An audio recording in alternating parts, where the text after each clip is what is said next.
Porque tenemos la tarde bastante apretada. Vamos a dar paso a la última conferencia plenaria del Congreso. Después tendremos otras intervenciones y la mesa redonda final con la que cerraremos la sesión. Es para mí un placer tener aquí a Irene Tinagli.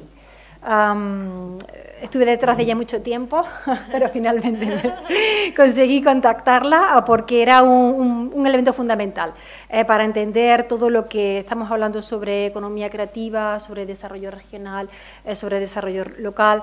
Ella es una de las grandes expertas, ha sido colaboradora directa de Richard Florida, que como sabemos es uno de los grandes referentes o el gran referente de la economía creativa y tiene una amplísima experiencia en el sector, no solamente en el ámbito académico, que está muy bien, sino también como consultora empresarial, como consultora de distintas organizaciones y trabaja en distintos niveles locales, regionales, nacionales e internacionales. Es doctora en política pública y gestión por la Carnegie Mellon University y tiene asimismo una especialización en economías de la innovación y desarrollo regional. Fundamentalmente sus líneas de trabajo se centran en la innovación, la creatividad, la atracción de talento y la gestión de ese talento, así como el desarrollo regional y local. Desde este punto de vista ha desarrollado una intensísima actividad, como digo, por una parte, siendo consultora de distintas agencias, de gobiernos nacionales y regionales para diversos países europeos y también para organizaciones internacionales como la Comisión Europea y las Naciones Unidas. También ha trabajado en relación con el sector empresarial, ha sido consultora de distintos comités ejecutivos de grandes consorcios empresariales como Poltrona Frau, que es un líder internacional, un grupo internacional líder en el sector de mobiliario de alta calidad. Ha sido asimismo parte del comité científico de la Rete Imprese de Italia, que es la asociación más importante dedicada a la mediana y pequeña empresa en Italia, y también ha sido consultora de Opinno, que es una consultoría de innovación global que tiene su base en San Francisco. También ha sido y es columnista de distintos periódicos italianos, especialmente en La Estampa, y en relación con su línea de investigación centrada en la atracción de talento y en la gestión del talento creativo, tiene publicado dos libros muy interesantes que se llama Talento da Svendere, de Univity, en el año 2008, y Un futuro a colori, con Rizzoli, en el año 2014. También ha desarrollado vida académica, ha sido profesora asistente en la Universidad Carlos III de Madrid, donde dirigía coordinaba un curso sobre gestión y organizaciones, y en el año 2013 da un giro importante en su vida y decide dedicarse al ámbito político, y desde el 2013, durante 5 años, fue parlamentaria del Parlamento, miembro del Parlamento italiano, sobre todo tratando con problemas relacionados con el empleo, con el trabajo y con el sector privado. Está muy comprometida con todo lo que concierne a los derechos civiles, trabaja profundamente por la consecución de una sociedad más inclusiva y más abierta, es miembro de distintas asociaciones de protección y expansión de los derechos civiles, tanto de las mujeres como del colectivo LGBT, y desde 2018 también ha sido miembro del Comité Científico del Observatorio Internacional de la Salud, que sobre todo está muy involucrado en la promoción de la salud y del bienestar de los migrantes.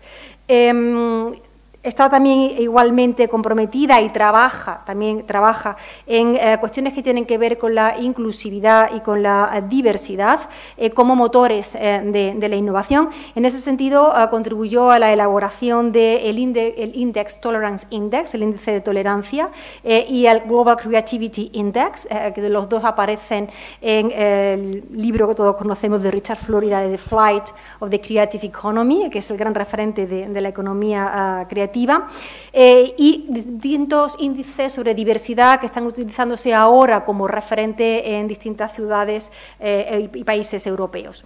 En 2010 fue nominada líder joven global por el Foro Económico Mundial, y en el 2012 fue nominada como líder joven líder europea, y muy recientemente sigue con su vida política y ha sido elegida, pero muy recientemente, parlamentaria europea, con lo cual viene directamente desde Bruselas. Yo le doy las gracias por hacer un hueco en esta, como ven, apretadísima agenda, pero la presencia de Irene era fundamental para poder cerrar toda esta discusión y esta conversación y este debate en el que estamos implicados desde hace 2 días, y yo le dejo la palabra. Muchas gracias. Gracias. Sí. Thank you, Nuria. Thank you very much. I'm sorry, I understand Spanish, but my presentation will be in English, if you don't mind, because my Spanish is really bad. So when I was teaching in Madrid, I was teaching in English, so I never really practiced, so except for when I go to the mercado, but I think this is a different context. So,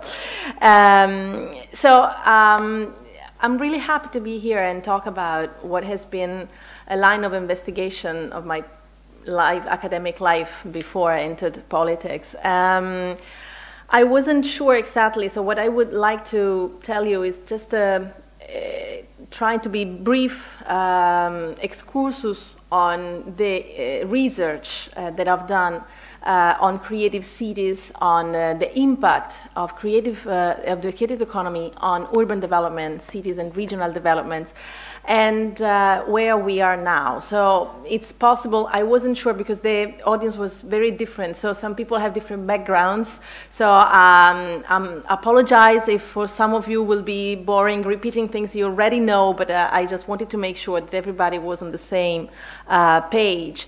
So I started to be interested in this issue many years ago when the turning of the century, so when we started the new millennium, and everybody was talking about Silicon Valley and the technology revolution and innovation. Everything was about innovation and technology, and you could see some regions that were booming and prospering, and some others seemed to be completely doomed to failure, poverty. And I was wondering, coming from a former industrial district in the middle of Tuscany that was struggling so much, what makes a city and a region prosper in this new century? What makes it attractive and innovative? I think, everybody at the time was asking this question: what do we need to be competitive today and to be prosperous? So with this question in mind, I moved to Pittsburgh, which was not at the time a very creative city, but Richard Florida was there, and he still had to publish the creative class book. It hasn't been published yet. But he was working on regional development and sustainable growth and development. So I thought this was something I wanted really to explore. And I moved to Pittsburgh, and we started to work on this topic.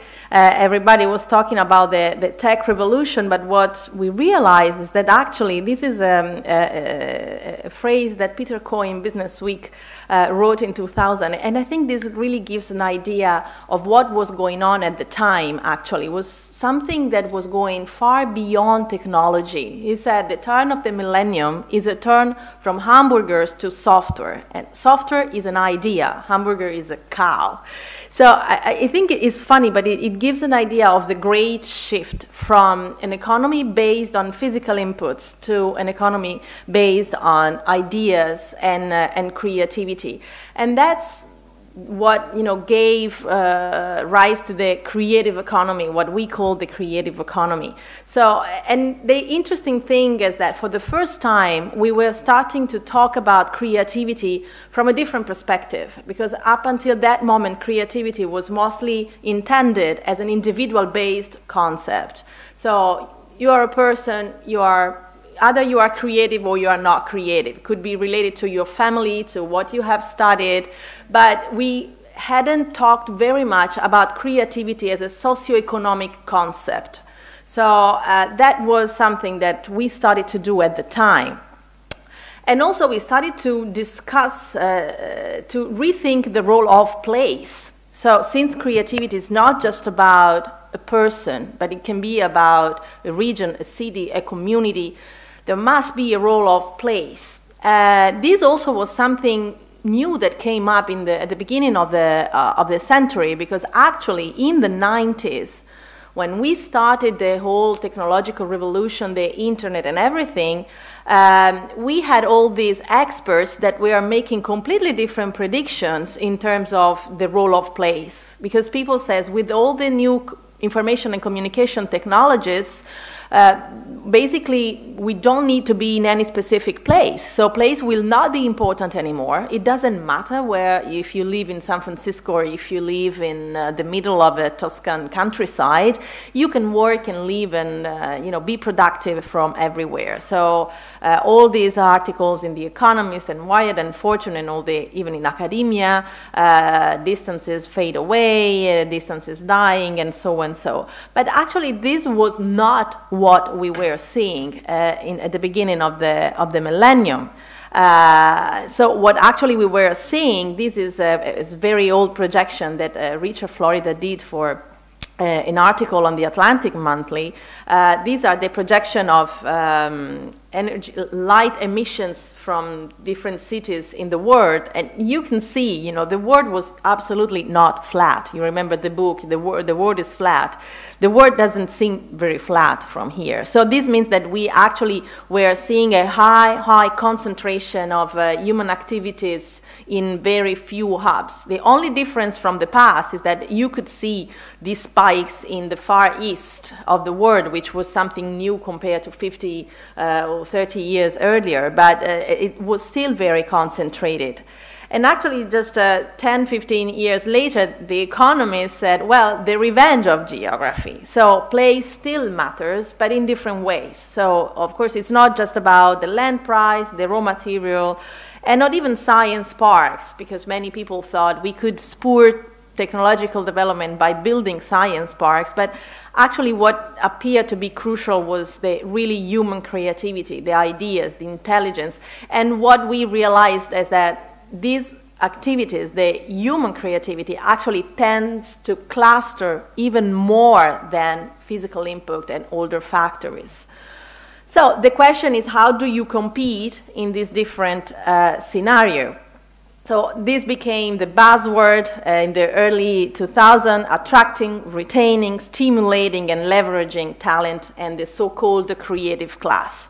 So all of a sudden, everybody wanted to become these magnets for talents and creatives. And there were different approaches on how to do that. How do you become attractive? So in policy analysis, you had different, in urban economics, you had different approaches. A part of the literature was focusing a lot on knowledge and skills, information. So the skill city that Edward Glaser I think is one of the best urban economists that we have today, very brilliant.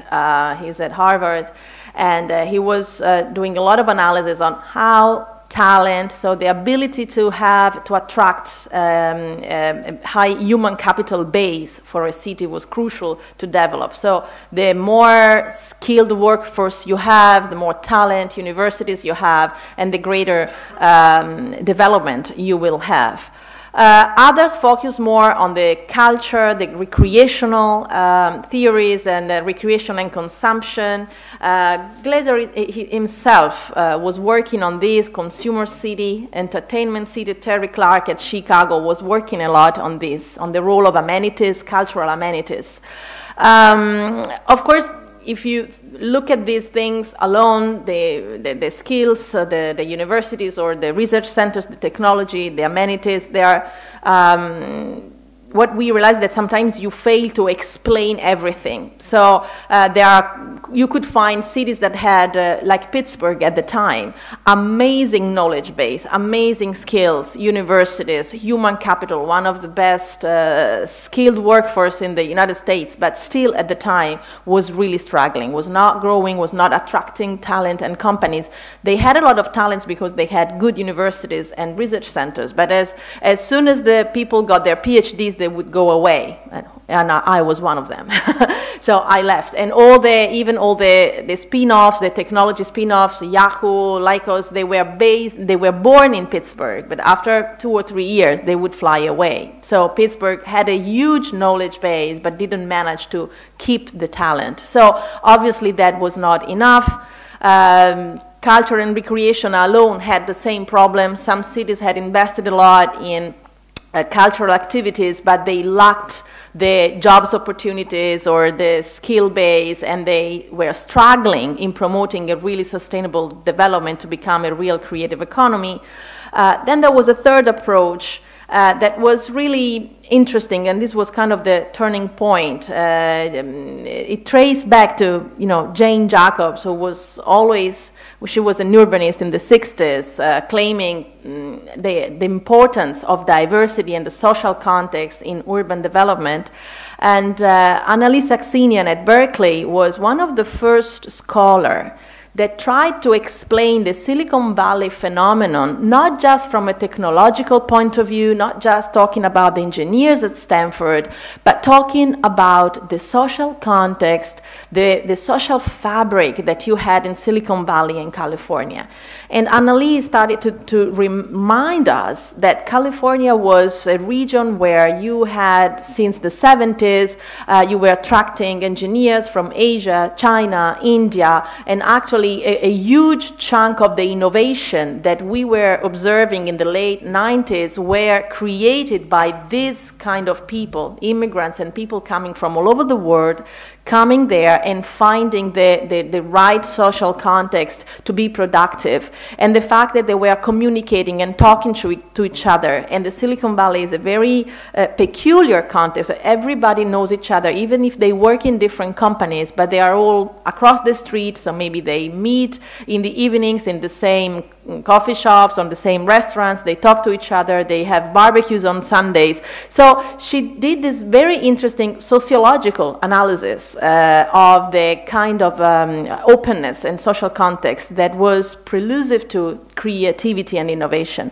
So that was an interesting point that was integrated by Richard Florida and the 3 T's theory that he promoted in the early 2000s. So he said, you know what, if you really want to become attractive and to become a creative city and region, you need to have all these 3 things. You need the technology, you need the talent, but you also need, he called it the tolerance just because he needed the 3rd T, but tolerance is intended as, yes, and technology, talent, and openness didn't sound as good as the 3 T's because two T's and the O was not good, but tolerance is intended as the real social openness. Inclusion. And today inclusion would be the buzzword. So, technology because it empowers creativity, talent because the reasons that we already mentioned, and tolerance because he said we spent all the past 20 years talking about how to lower barriers to companies and firms, and now we need to lower barriers for people. To bring about new ideas and diversity. And that's the thing. The thing is that if you really want to be creative, creativity is about different ideas. And you can't have different ideas if you don't have different people with different backgrounds, with different perspectives. So it's really very, very, very simple.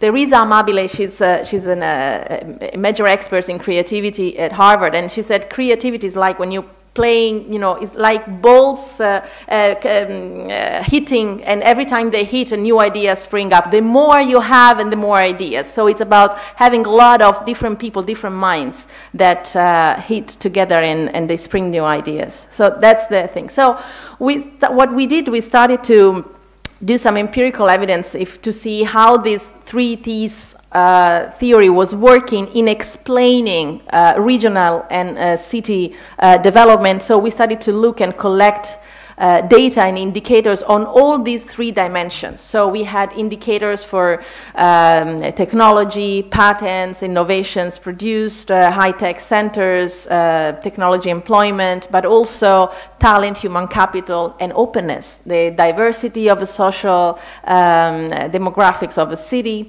how many immigrants, not just, I agree, I totally agree, diversity is not just about gender and women. Diversity has many different dimensions, right? So it's about women, it's about immigrants, it's about gay and lesbians, being open to people that have different lifestyles. So at the time we developed the gay index that was very controversial. So some people felt very, was a sort of a scandal that we had the gay index into the economic development analysis. But actually, I have to tell you, the gay index was one of the best predictor of innovation and technology of a region. Not because gay people are more into tech, but simply because it's the best indicator, it's the best proxy for openness. So in the United States, you had this data that we didn't have at the time in Europe, at least not in Italy, where you can map the gay communities, because the census would track down people of the same sex that were living together. So we could map the communities that had the highest concentrations of gay couples. And it turned out that the correlation between the cities with the highest concentration of gay couples were the cities that also had the highest concentration of tech companies and creativity, and simply because this is an indicator of the openness of a social context. So we applied these indicators to do analysis on over 200 cities and regions in the US, but also in Europe, especially in Sweden, Norway, and in Italy. So these are the kind of indicators that we used. For the openness, we used a lot of survey data, of course. We used some statistics about immigrants communities. The gay index was based on statistics, but in other cases, we integrated with surveys. So for example, in Europe and in Italy, we use like the value survey, the world value survey, that it's an indicator of the degree of openness of people, so how they approach diversities. It's a very interesting, very useful index. And the main findings really were, of course, the rise of the creative class really as a very big chunk of the workforce. So there are some cities in which this creative class, which was defined this was very innovative at the time, because up until this moment, up until the book of the creative class, people were using like researchers, engineers as indicators of the people who work in the new creative economy. But of course, the creative economy, as I said before, is not just about how many people are engineers, or it's much more. It's much larger. So what we did with the creative class, we didn't look at the sector. So you could be a creative person and work in manufacturing. Why not? If you are a designer, if you are a manager that has to devise new strategies to export, that's a creative job. So the creative class it looks at what people do, the tasks that people do in their job. And so what we saw is that really this developing innovative cities had a huge chunk of the workforce that was composed by this creative class. And in the US at the time was about 30%. In Europe in Milan was 25%, Italy was not doing very well on this indicator, but for example, Stockholm, Oslo, the northern countries, which were the most deindustrialized already at the time, they had shares of creative class that were up to 50%, like in Stockholm and Oslo, for example. We saw that the relationship between the presence of this creative class and economic growth, that was something that we found everywhere, of course.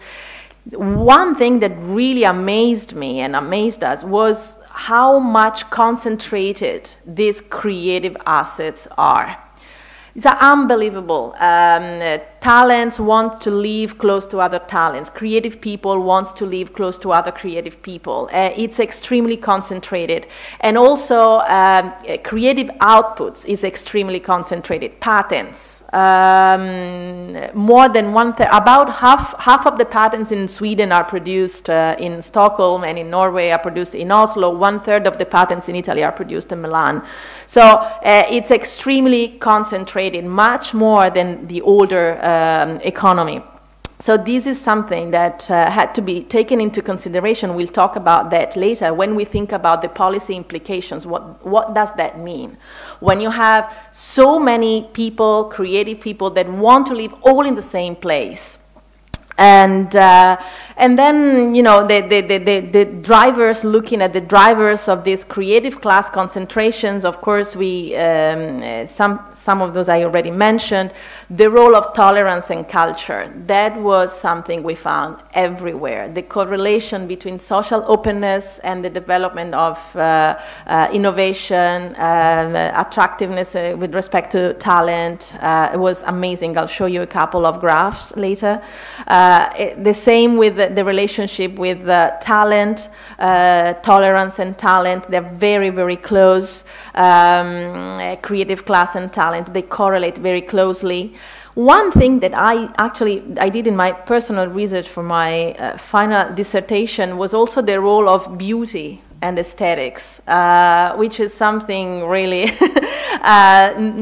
it's not always analyzed, but I did for my final dissertation, I integrated a database with all these 3 T's with physical characteristics of the city by zip code. I collected data about all the amenities, cultural amenities, museums, cinemas, or restaurants, pubs, everything. Green space, everything, including number of days with sunlight, to see what was the driver, what made a city more attractive, what made a city more loved by the people who live there. So I'll show you later. That was an interesting thing, because it might seem obvious to you, but when you are a mayor, like when you are a policy maker, mayors and policymakers don't think about that. They think about, I don't know, the street, the sidewalks, or, you know, the buses, the hospital and the schools, which is good. Of course, you know, people need the services to be happy in a city.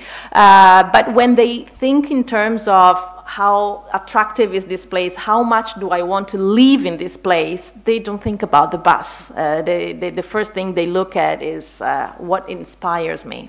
So it's an interesting point. And then the last thing is actually the relationship between creative cities and property value, which is another phenomenon that we were already observing 15 years ago.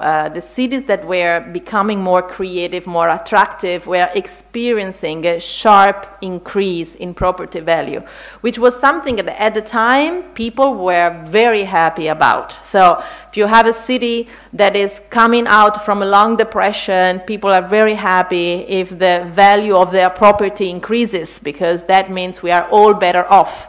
And I was contacted by a lot of real estate developers they wanted to know about the research. How do you predict the increase in value? And so everybody seemed to be very happy. But actually, we will see later that these also had some drawbacks that we have to be aware.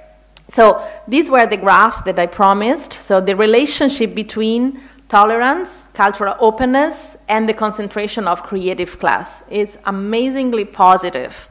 The second one is the correlation between tolerance versus research and development investments. This surprised me. So it was a much stronger correlation between tolerance and R&D compared to R&D and, I don't know, the number of researchers in a place. So companies invest in R&D in those places where they really can find the diversity of people, the diversity of talent, the inclusion. And the last one is the correlation between tolerance versus innovation. Innovation measured by patents, the number of patents produced. This is also very interesting. You tend to produce more patents in very diverse contexts rather than in contexts where maybe you have a lot of talents, but a lot of engineers, but you lack the diversity of talent, because also to patent and to innovate or to produce innovation, you need many different types of talents and competences. And this is the role of beauty and sociability, which came out from this other research that I did in the US. These are the results from the Gallup survey on over 28,000 citizens all over the United States. And these are the top four, actually. I lack one. Correlates of city satisfaction. The first one was beauty and physical setting. The second one was sociability and openness. People want to live in places where they can easily fit in, talk to other people, meet other people. And third, parks and outdoor activities. So this was, much earlier than, all the talks that we do today about green and environment and climate. It was 15 years ago, and already people were caring more about parks and outdoors activities in cities than policymakers would imagine. And the last one is climate. If you live in a city where you can live more outside, and of course because climate helps sociability, helps outdoor activities. So this is the last thing, the last finding that I wanted to show you before we move to the next part and last part of the presentation. The correlation between NCI is the Norway Creativity Index. So for every country in which we did all the analysis or indicator, we built a synthetic index, like one index of creativity. In Norway, we called it the Norwegian Creativity Index. In Sweden, the Swedish Creativity Index, but it's measured in the same way. So in Norway, the relationship, this is the relationship between the creativity index and the property value, as you can see, is very positive, and the same in Sweden. I had fewer observations in Sweden, but the relationship is clearly very positive. This is the last part. So the first part is an overview of all the impact of this creative economy, attracting the creative class that brings about innovation, brings about development, brings about more talent, because talent attracts more talent, cultural amenities and everything. The thing that at the time we didn't see clearly enough, we started to see, was that there were some side effects. Richard Florida wrote this book a couple of years ago because in the past few years he realized how can I say, this creative economy, these booming creative cities did have some drawbacks, some side effects that we hadn't considered enough. First of all, rising income inequalities. These big creative cities have become increasingly unequal, very unequal. They have become extremely unaffordable. The price of property has really skyrocketed in places like New York, San Francisco, but also in Europe. I'll show you a graph about Europe. I mean, we are in Spain. If you know the property market in Madrid, what happened in Madrid in the past, not even 10 years, I would say 5 years. I was living in Madrid in between 2009 and 2013, which were the deep economic crisis. I think you could buy a property in the Barrio de Salamanca, el barrio más caro, for maybe 4,000 per square meter. And today it's like 9,000, in some areas 10,000. This in 5 years. So this is something you have to think about, because this has a deep, deep impact on how people, what kind of people can live in that city, and where do they live. It changes completely the geography of the city, of the urban setting. It creates economic segregation. You create areas in which only the super rich can afford to live, and all the others are pushed away. So if you think about what we said before. If you want to have a creative city, you need diversity. You need immigrants, you need newcomers, you need young creatives, artists. How can you afford such diversity if you need €500,000 to buy an apartment, or 2,000 to rent, because these are the rents in the downtown Madrid. So, just to give you an example. He also talks of this phenomenon. He talks is something that is going beyond gentrification. Gentrification is when a neighborhood becomes so much improved that becomes unaffordable for those who were used to live there. But he calls it oligarchification. So it's not just you have richer people. You really have very few super rich that can afford, and sometimes these super rich are not even locals. They are maybe Russian oligarchs that buys apartments in Manhattan or London, and they don't even live there. So these buildings are empty. Or maybe they are big corporations that invest there, like real developers or multinationals. They invest there because the property is value, but they don't do anything with that. They don't live there. So this means that you lose the social fabric of the neighborhood, the social fabric of the city. So you lose the human-centered development is no more. There's no humans there. So he talks about this new urban and suburban crisis, because also this segregation has become such that in some suburbs, which used to be very wealthy, very rich in some parts of the United States or even Europe, and in some suburbs were very well off, but now have become very impoverished and very segregated. So this just to show you the dimension of this inequality. This is a nice table from Richard's book that compares the income inequality index of some of the biggest and most creative cities in the US with the countries that at the country level have similar level of inequality. This is called the Gini index. It's a measure of income inequality. So New York has the same income inequality than Swaziland. Miami has a similar inequality index compared to Zimbabwe, and Los Angeles, Sri Lanka, San Francisco is close to El Salvador, Boston is close to Rwanda, and Chicago is close to Bolivia. So I think this is a very good table because it really makes you realize of a phenomenon that is going on there that nobody has thought about before. But I think we need to think about that. Increasing economic segregation. So the dark spots are the places with the highest degree of economic segregation. Economic segregation is, when you have a city where you have areas where only people above certain income brackets live and other places where only poor people live. So this is also something that has strong policy implications. As you see, all the places like the East Coast, Boston, New York, and Washington are very segregated. Seattle, very segregated. San Francisco and all the Silicon Valley, extremely segregated. So we should think about that. And it's not just about, when I first read Richard's book, I thought, yeah, this is only the US, maybe in Europe it's different.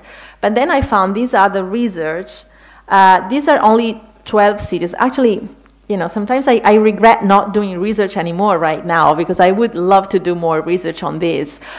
These are only 12 cities in Europe, and the axes are two different dimensions of inequality and segregation. On the vertical axis, you have segregation, and on the other one is income inequality. So two different dimensions, but two bad things, okay? So the 12 cities, all 12 cities except Oslo and Amsterdam moved up on both dimensions, and especially Madrid. Look at Madrid, it goes very up high on segregation. And Vienna, Stockholm, Prague, London, very much. So this means that all these big European cities are also becoming both more unequal and more segregated. So they are becoming like the bad metropolis in the US. And I think as Europeans we should reflect on this, and this should have policy implications. We should, as a policy makers, we should think how to make these cities more inclusive, to create the conditions, to make sure that the conditions of creativity don't fade away, that we don't kill the very source of our prosperity, you know? So this is another couple of numbers, as I said before, what we mean from gentrification to oligarchification. The number of Manhattan apartments occupied by absent owners, so who don't live there, has grown by 70% in the 11 years between 2000 and 2011. And the urban expert Saxia Sasson, she estimates that by 2015, corporations had accumulated more than $1 trillion in urban real estate. So a big chunk of real estate today is not even owned by regular people, but by big companies, big corporations. So what are the policy implications? We need to think about that. Some people say, so the theory was all wrong. We shouldn't have pushed so much towards creativity and having these beautiful creative cities. They are destroying the very source of innovation and creativity. I don't think so. Richard also in the book, if you read the book, provides evidence of a simple fact.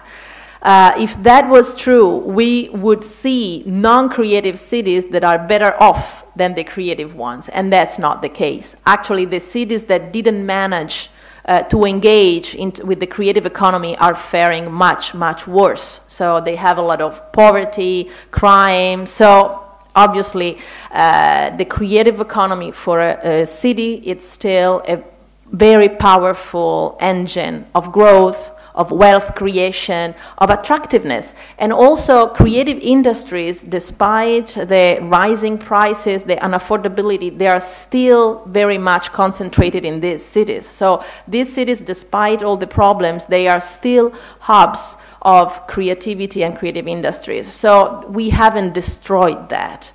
But certainly we have to do something to make sure that this development becomes more available, more inclusive, and to make sure that we, reduce the downsides. So the point is how to manage. So the challenge is not to reverse urbanism or the creative economy, but how to manage it, leveraging its benefits, but reducing its downsides. So how to do that, of course, is very complicated, and I know that, oh my God, it's really late, but so I know that you have not 1 hour debate, so maybe it's something you can debate later on. I'll just leave you with some points that Richard also mentions in his book, and I think some of them are maybe more specific to the US, but some others should be really inspiring for us as well. So he proposes, for example, to redesign the ways we do clustering in cities, so how we use, they have zoning, or how to use the local tax systems. So he proposes to shift from a property value tax system to a land value system, so how much value you add to the land and not just to the buildings that you build on it. Of course, he proposes to invest in infrastructures that support density and growth, because the problem of these big cities that become very, very dense, and what happens is that the segregation is such that you have all the richest ones clustered along the main mass transit systems, and the poor ones are isolated and they cannot even access the opportunities of the downtown. So we said it's good to invest in infrastructures, but not the highways, the bridges. We need to invest in urban mass transit to make sure that cities can allow this density. It can include everybody, can include people from the suburbs, can include people from the poorest neighborhoods, making sure to create this infrastructure. This is a very important point, I think, especially in Europe, in Italy for sure. Build more affordable rental housing. This is a policy that I think everybody did. So we invested billions and billions of euros here and of dollars in the US to subsidize home ownership. So by detracting mortgages from the taxes, we helped people to buy homes. But what happens is that this is something that has helped relatively affluent people to become homeowners or to own more houses, but we never did anything for the poor people in the cities who cannot even afford to buy a house, and they have to spend sometimes 50% of their income to rent apartments that are becoming increasingly expensive in these creative cities. So what he says is that we should try to find a way to support the lowest income workers in renting houses in cities to make sure they are not pushed out. So I think this is something that we need to think about. Improve the conditions of low-wage service jobs. This is also a big social divide. Lots of the inequalities that we are observing are due to the fact that today a big chunk of the workforce is trapped into low-wage service jobs, which are much worse than the older factory blue-collar works. Today, the factory and blue collars are much better supported. They have better wages and better. They are better unionized. They are better, quality of work compared to the service jobs. And some of them, they need to work in the city because we need a lot of services in the cities, but they are pushed out and they are very segregated. So we need, if we find a way, policies to help these people. So invest in people, invest in place, help them becoming more included. This will really also help a lot the growth, the sustainable growth and the future creativity of the cities. So invest in people, invest in place, make better infrastructure, but also better schools, better services for all these neighborhoods where these more poor people are segregated today, so you can integrate them. And empower cities and communities. He also claims to, we need to devolve a little bit more power to mayors and people who live in the city, who owns the city, and so they can really feel part of the process of development and be part of the creativity and the innovation that they want to build for the future. So, of course, these are very big reforms, but I think if we don't start thinking about that, if we only prize ourselves for how beautiful our cities are, how attractive they are, and we don't see what is happening sometimes at the fringes of these cities.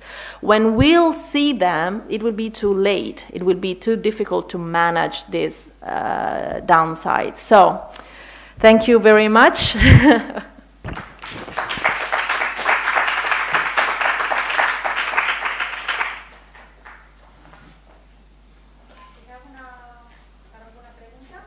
Yes, you can ask questions in Spanish as well. I will reply in English, but I can understand. In italiano. Ok, stesso, sì. Anche in italiano, se me lo consente. Prima di tutto grazie mille per questa fantastica esposizione, mi è piaciuto molto, però mi è rimasto qualcosa dentro. Venendo come viene dell'Italia, possibilmente il paese, uno dei paesi più belli del mondo, con tanta bellezza, però come diceva lei prima, con degli indicatori per il discorso della diversity, eccetera, così bassi. Come mai spiega che sia forse stato e ancora sicuramente lo sarà forse il paese più creativo in assoluto nel mondo? Actually, if we look at the indicators of creativity, the way we measure that today, Italy tends to be pretty low in the rankings. We have very low levels of patents. We have very low levels of creative class, very low levels of attractiveness towards talents, extremely low level of human capital. I think we have the least skilled workforce of the entire Western world, which is something that scares me.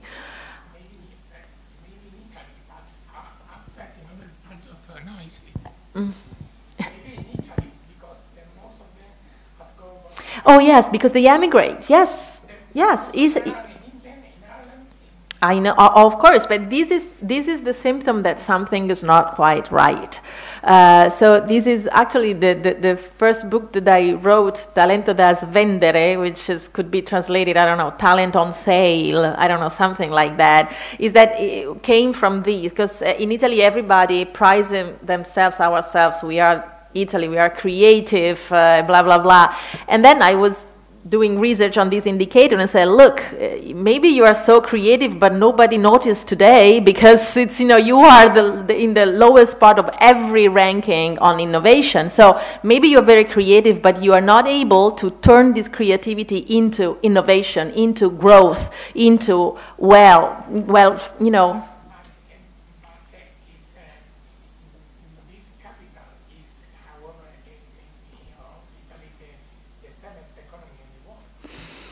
Well, every 3 years we lose one position. So, it's like we used to be the 4th, the 5th, the 6th, now we are the 7th. We of course, we are a big country. We are still very big manufacturing. And we used to be the second manufacturing in Europe. Everybody still says we are the second manufacturing. Actually, Eurostat a couple of years ago said that we are probably the third now because France has become the second. Of course, when you have this strong manufacturing base, manufacturing is still a big chunk of GDP, of wealth creation. We have tourism, again, but every year we tend to lose a little bit of position. Maybe infrastructures, maybe taxes, make Italy go lower in the list? Well, it's that there are, the thing is that we have some strong indicators on manufacturing for sure, tourism, but building a thriving creative economy requires a whole set of different infrastructure from, as we were saying, technology, cultural infrastructure, things that we haven't been investing in a long time. So you can't be creative for 500 centuries if you don't invest into that heavily and seriously. So that's, I think, is the real problem. Creativity requires investment, requires nurturing, requires policy making and cultivating it every day. And you can't give it for granted. I think we made the mistake of giving it for granted. Okay, now I see that the mayor has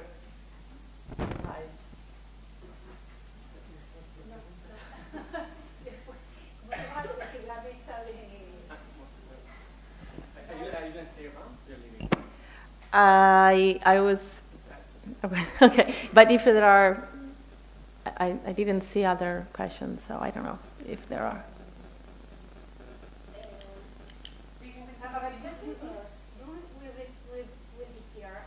Like half an hour, for half an hour, yes, because I wanted to hear the. Okay. Okay.